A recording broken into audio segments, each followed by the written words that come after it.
บายดีอาจารย์น้องเอมิสุวาสุขสราสมพัฒน์วันนี้จะมาสาธิตเกี่ยวกับการใส่ออกซิคนเจ็บหลังจากนั้นท่านจะนำเอกสารกลับไปหาคนเจ็บสบายดีเมย์น้องเอมิสุวาสุขสราเป็นพยาบาลเขตโรงพยาบาลยุทธกิจด้วยวันนี้จุดประสงค์ของหนูในมือนี้แม่จะมาใส่ออกซิให้แม่เด้อเนื่องจากว่าแม่มีอาการเมื่อยหายใจบ่สะดวก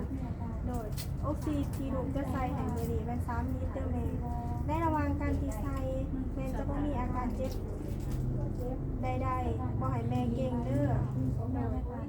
ถ้านอนนี่สบายหรือบ่ถามว่าท่านสบายลูกจะปรับเปลี่ยนขึ้นให้เด้อ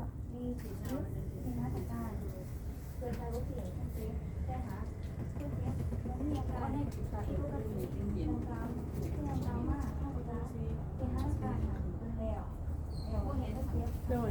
พาลูกแป๊บนึงนะลูกไปเตรียมอุปกรณ์ก่อน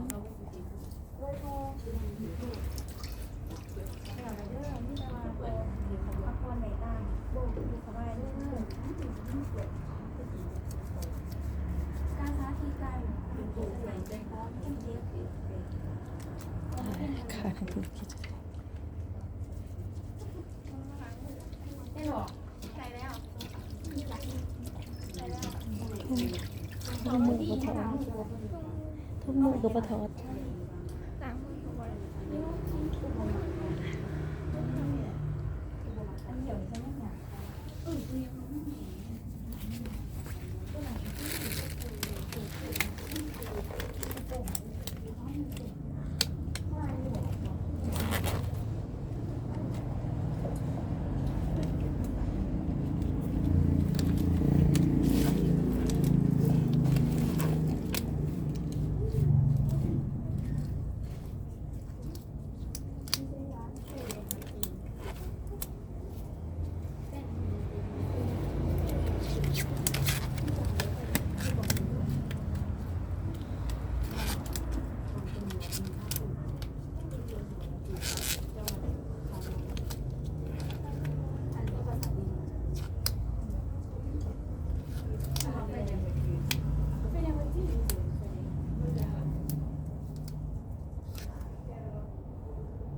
ขออนุญาตด้วยแม่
หลังจากนั้นจะไม่เปิดฟังมันก่อน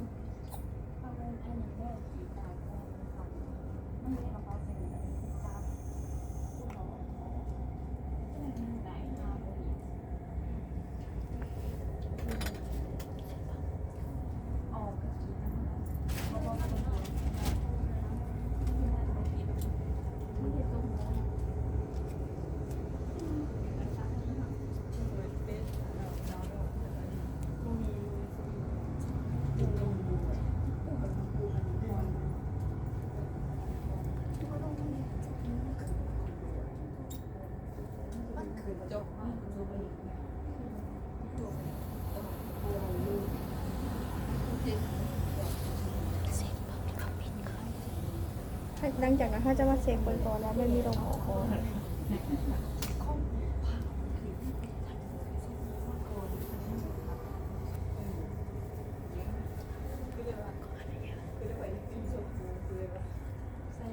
ขออนุญาตได้ไหม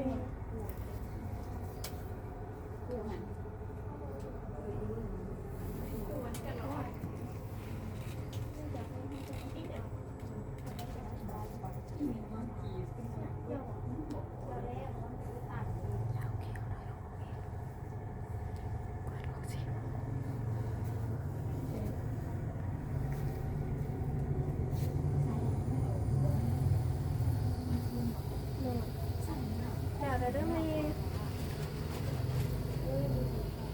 แนะนำให้พี่น้องหรือว่าแม่บ่ให้ถอดออกซิเองแล้วก็บ่ให้ใส่ทูบใส่เทียนขางออกซิหรือว่าลิ้นโทรศัพท์ขางออกซิเด้อด้วยให้แม่นอนพักผ่อนเด้อ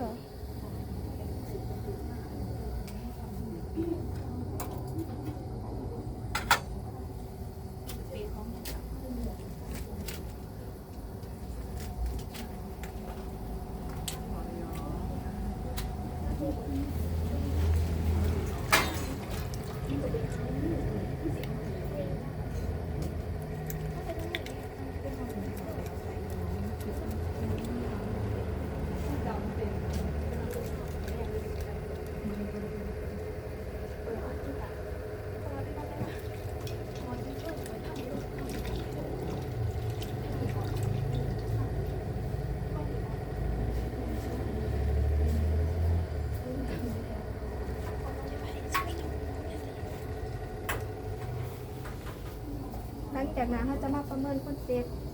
แมนหายใจสะดวกขึ้นรู้พรการเมื่อยมือตีนวิซีวิสันขึ้นซบเป็นซีบัวแล้วก็มาบันทึกวันเดือนปีที่ใช้ออกซิให้การถ่ายคลิปใช้ออกซิให้คนเจ็บก็จะเพียงตัวนี้ขอขอบใจ